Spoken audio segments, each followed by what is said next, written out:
Olá, estamos aqui de volta com mais um programa Filosofia em Foco e, como sempre, ao lado do mestre Marcos Nascimento.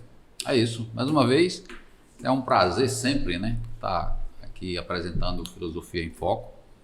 É uma coisa que me dá prazer, né, e ainda mais na sua companhia, né, do nobre amigo e jornalista Walter Nogueira. É sempre bom. E aquele avisinho que cabe a mim sempre reiterar: dê o like, se inscreva e divulgue. Assim, volta. É isso mesmo. Acho que você que nos acompanha lembra que no programa anterior, antes mesmo da entrevista, que a gente trouxe aqui mais um convidado, a gente falou sobre a leitura, o hábito de ler, né? E dentro, nesse arcabouço, vamos dizer assim, que é uma palavra da moda, Marcos, sim, existe a questão de perguntar, né? Fazendo uma correlação, um link, vamos dizer assim, para a galera que nos assiste, o internauta, um link entre o perguntar e a filosofia, ou seja, parece que o perguntar é muito importante, né, no ato de filosofar. Então eu queria que você explicasse, Marcos, já que o tema hoje é o ato de perguntar. Sim. Como você bem disse, né, a leitura ela é realmente algo imprescindível, né, para que a gente possa se desenvolver na filosofia. E o ato de perguntar, né, os porquês, né, as indagações, os questionamentos são não menos importantes, muito pelo contrário, são exatamente isso que permite o filosofar, porque é a todo tempo que se faz perguntas, se está se questionando, se está indagando, né, o porquê isto é assim e não de outro modo, né? Porque da amizade, porque a gente precisa ter amigos, porque a gente conserva amigos, porque a gente vive em sociedade, né? O que é a justiça, porque precisamos ser justos, né? Porque as pessoas necessitam ter uma fé, porquê da religião, né? O porquê de que a gente possa, que a gente seja virtuoso, porque a gente deve carregar a virtude, né, nas nossas ações diárias, porque ser um ser ético. Então são essas e outras perguntas que talvez dentre mais uma a gente possa dizer que englobe todas essas aí, seria: qual o real sentido da existência humana? Se eu pudesse talvez fazer essa pergunta, qual o real sentido da existência humana? Então, assim, perguntas dessa natureza, né, que a gente faz, e a filosofia também faz, é exatamente o que promove, né, alimenta o filosofar. Porque a gente sabe que toda vez que a gente faz uma pergunta, a gente está querendo uma resposta. A gente está indagando sobre aquilo que a gente não sabe. E, portanto, ao perguntar, ao elaborar o porquê, a gente quer uma resposta como, digamos assim, como satisfação daquela pergunta. Isso na ordem prática é assim. Mas na filosofia ela tem uma particularidade que ela não se contenta com aquela resposta. Então, muito mais importante do que a resposta que vem com aquela pergunta é a pergunta seguinte. Entendi. Entendeu? Então, é assim, é uma sequência encadeada de porquês. Um porquê, se a gente pegar os pré-socráticos, que a gente já viu isso de forma detalhada, quem não viu pode voltar lá nos vídeos anteriores, né, Walter? Isso mesmo. Você vai ver que como é que a gente chega à teoria do átomo, né? O primeiro, Tales de Mileto, diz é água, mas é insuficiente. O segundo não, é o aperon. O terceiro não é o ar. Depois o Heráclito é o fogo, tal. Até que lá na frente, né, o último dos pré-socráticos, né, os últimos que foram Demócrito e Leucipo, diz não, é o átomo. Olha. E até hoje essa teoria está validada. Então você veja essa série de porquês que foram sendo encadeados, foram depois daquela resposta, ainda não estou satisfeito, então vem o outro e faz, e o outro não, e vai. Até que você chega numa resposta que é mais plausível, é mais satisfatória, mas não para a questão ali. Apesar de já ter aquela resposta, é um aprofundamento, né, daquela questão, um melhoramento na perspectiva de que sobre este conhecimento se edifique novos conhecimentos, né, e que chega até os dias de hoje, né? Então, você vê que na filosofia o porquê ele é muito mais importante do que a própria resposta. E é isso que dá sentido e significado no ato do filosofar, certo? Se a gente traz para o nosso dia a dia, você vai ver que as perguntas são mais de ordem prática mesmo. Você está no seu trabalho, então você não sabe como desempenhar determinada tarefa, você pergunta, né? Como faço isso? Por que isso? Por que aquilo? Para você cumprir aquela tarefa, né? E nas relações familiares, igualmente, na mesinha do bar, você está ali, aí sempre tem um porquê, sempre tem uma pergunta, né? Então, a gente não se desvincula desse porquê. E o porquê, ele tem duas questões. Primeiro, que é uma questão que eu diria que está relacionada com um tipo de inquietação. Por que um tipo de inquietação? Aliás, é isso que faz o filosofar, é a inquietação. Que move, né? Que move o filosofar. Essa inquietação, né? Você da curiosidade, né? Surge aquela curiosidade de querer saber alguma coisa, então você lança a pergunta, né? E aí, através dessa pergunta, ela vai se revelando, né? Você também pode trazer essa argumentação do perguntar para o campo das ciências. Quando você vai fazer uma pesquisa, né? Você vai, por exemplo, cara lá, não sei quem descobriu, por exemplo, a cirurgia de catarata, por exemplo. Pois não. Né? Estou trazendo um exemplo assim, hipotético, né? É hipotético. Então, como é que faz, tal? Então, ele vai fazendo os porquês ali, vai fazendo as pesquisas na ciência, são perguntas muito objetivas, direcionadas ali, até encontrar as respostas. E a gente é que é beneficiado com esse trabalho do perguntar, dessa curiosidade, dessa inquietação, né? E uma vez que isso está produzido, toda a sociedade é beneficiada, né? Então a gente vê que essa questão, essa arte do perguntar, ela é algo que realmente tem um papel muito importante para a filosofia, para as ciências e para o nosso dia a dia. E também o segundo ponto é que por trás dessa pergunta, Walter, existe um grau de humildade. Porque quando você pergunta alguma coisa, mesmo que você não diga, mas já está subentendido que você não sabe. E às vezes a pessoa não quer denotar que não sabe, por alguma razão particular, por ego, enfim. Então, o ato de perguntar, de certa maneira, constitui, diria eu assim, um certo grau de humildade da pessoa. Com certeza. Certo? E, para corroborar essa fala, eu poderia trazer aqui, devo trazer, a máxima socrática, né? Só sei que nada sei. Então, assim, ele usava isso, né, na sua maiêutica, né, no seu filosofar, no dia a dia, e as pessoas diziam, os sofistas diziam que sabiam muito, que tal, e ele chegava, não, eu não sei.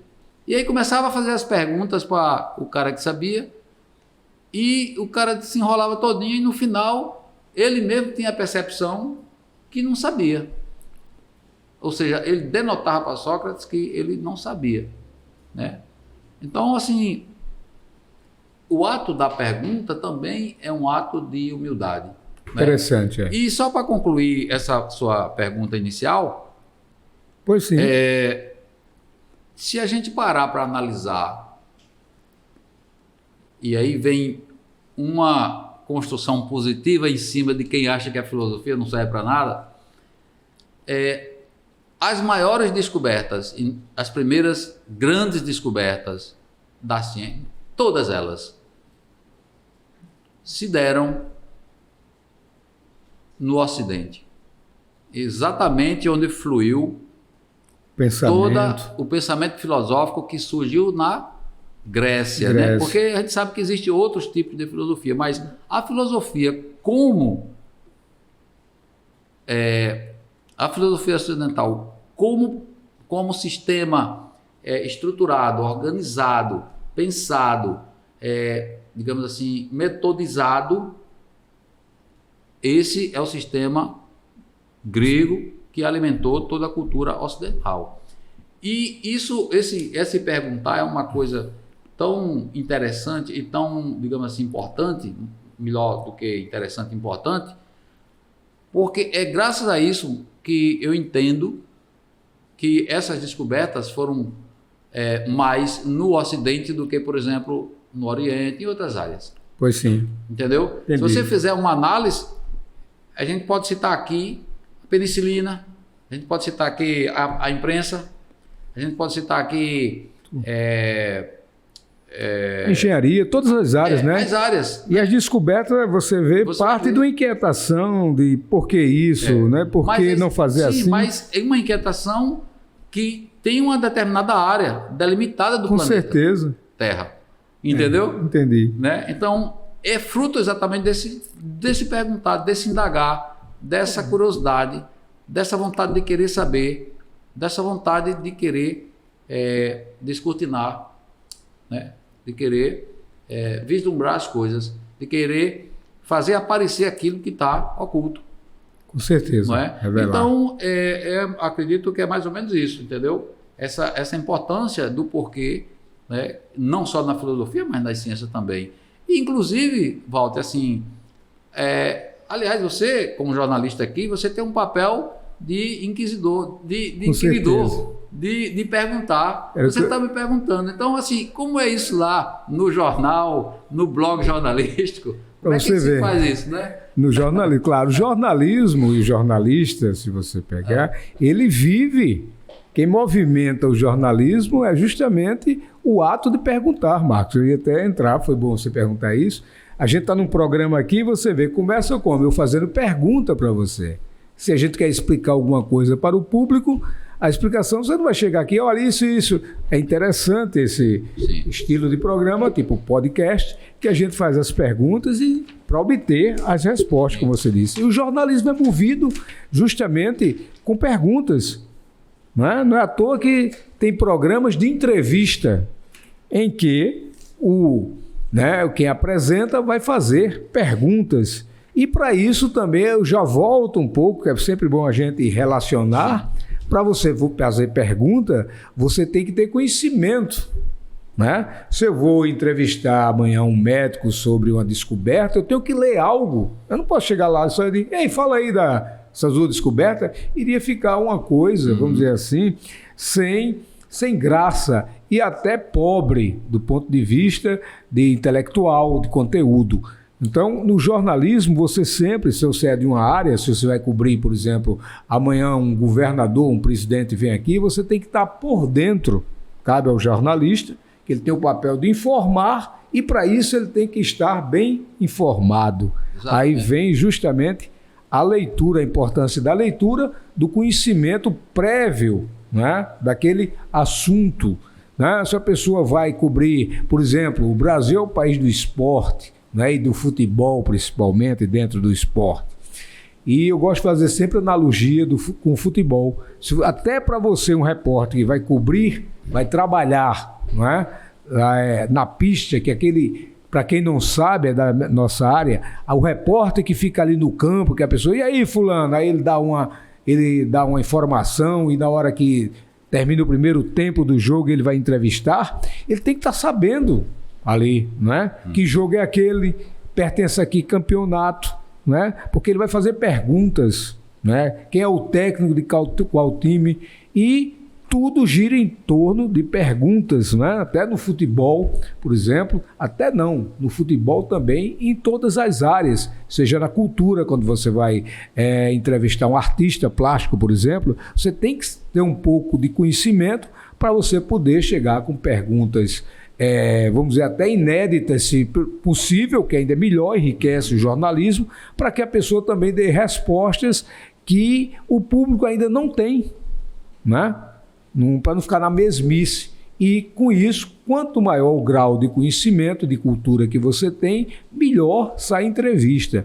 Porque serão feitas, vamos dizer assim, perguntas, vamos dizer assim, que vai inquietar o entrevistado também, está entendendo? Você tem que provocar isso. Então eu diria, no jornalismo, a gente vive principalmente de perguntas. Se a gente escreve alguma coisa e passa para você, o repórter que está ali atrás da câmera, né, que vai fazer uma reportagem, ele antes perguntou, né? Às vezes você vê uma reportagem que não tem nem um entrevistado. O senhor disse, olha, ocorreu isso aqui, assim, assim, assim, mas para ele chegar para passar para você o que ocorreu lá dentro, tá entendendo? Ele fez perguntas.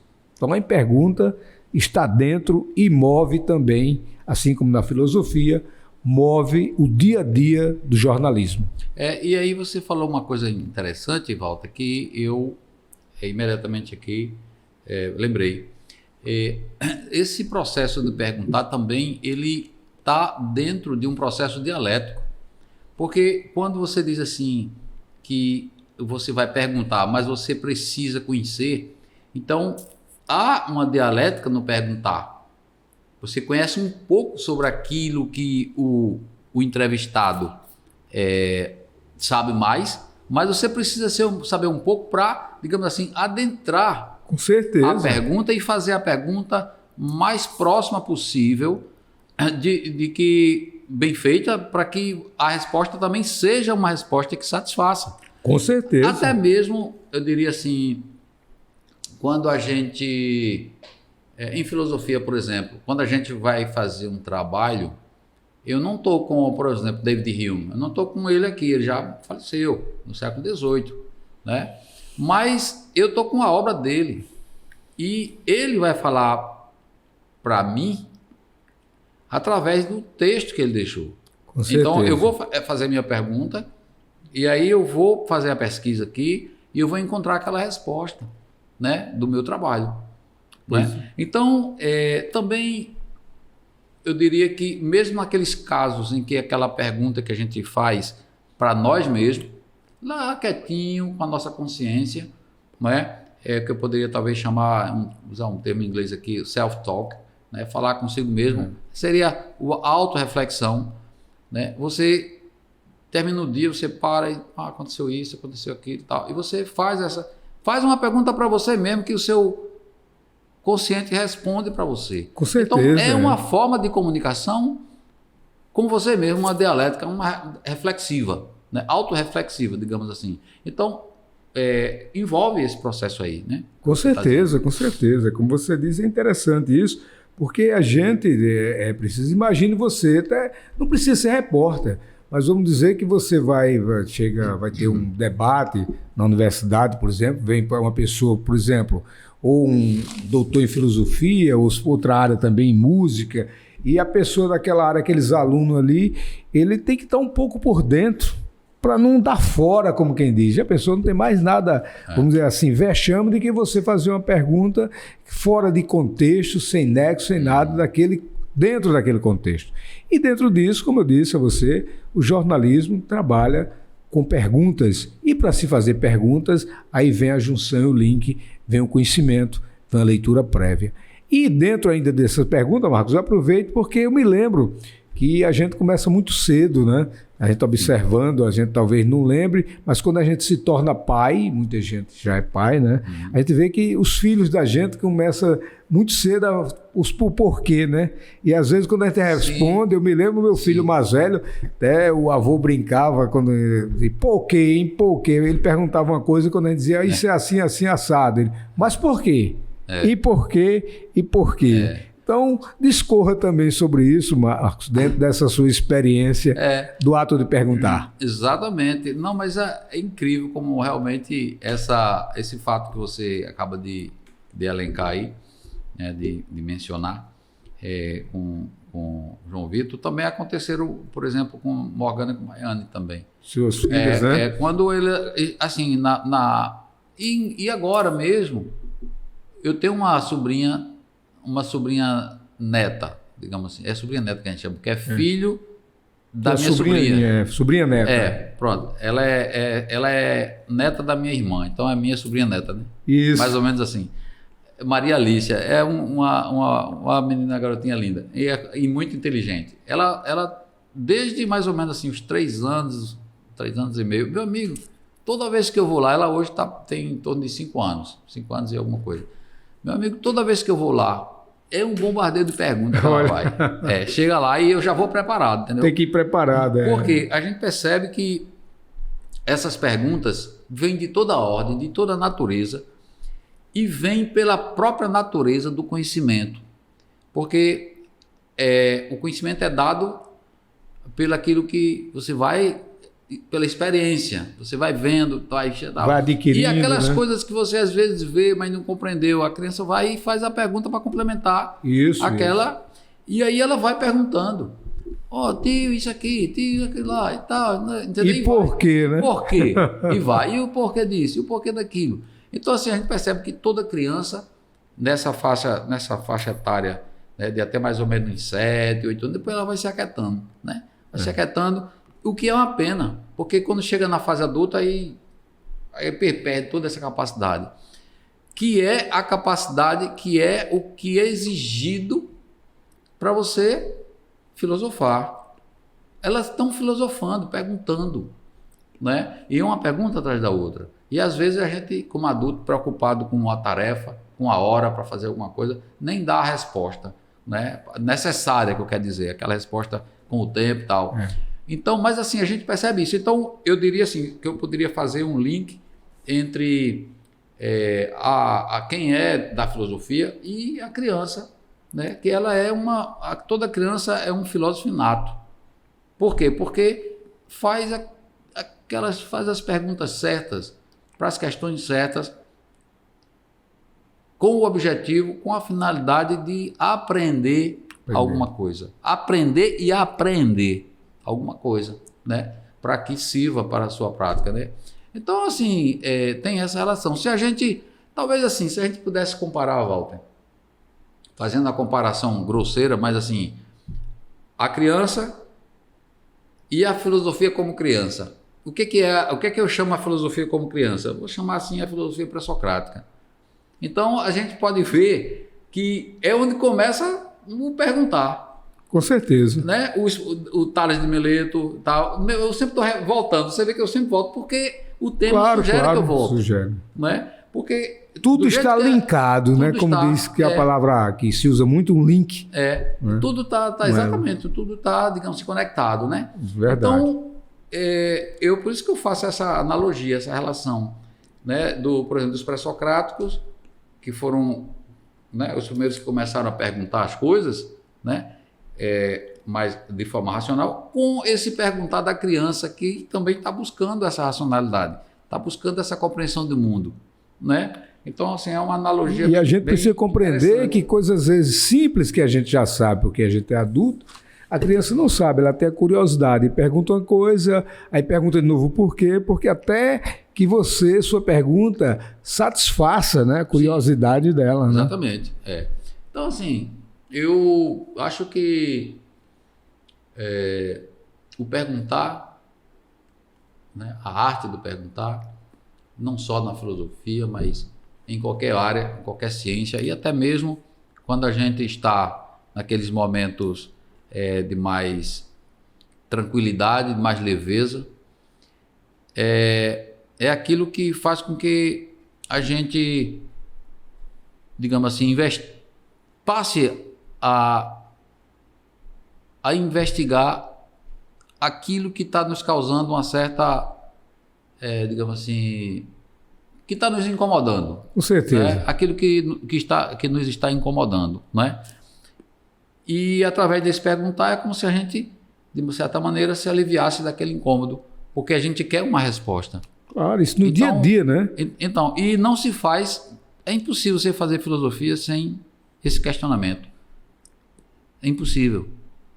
Eu acredito que, igualmente, é impossível se fazer jornalismo sem esse questionamento. Com certeza, com certeza. Como também é impossível que Maria Alice chegue à fase adulta com uma capacidade, né, natural, normal, de racionalidade, de compreensão do mundo, sem que ela faça naturalmente essas perguntas. Claro. Então, perguntar, para finalizar a minha fala, é aquilo que é da própria natureza nossa, como satisfação de uma curiosidade em algo que está obscuro, mas que a gente quer trazer à luz, vir à tona, como você disse lá no programa da época, não é isso? Isso mesmo. Então, olha, com esse entendimento, né, com essas palavras, essas considerações finais, a gente chega a mais final, né? O Isso. final, aliás, de mais um programa Filosofia em Foco. E olha lá, viu?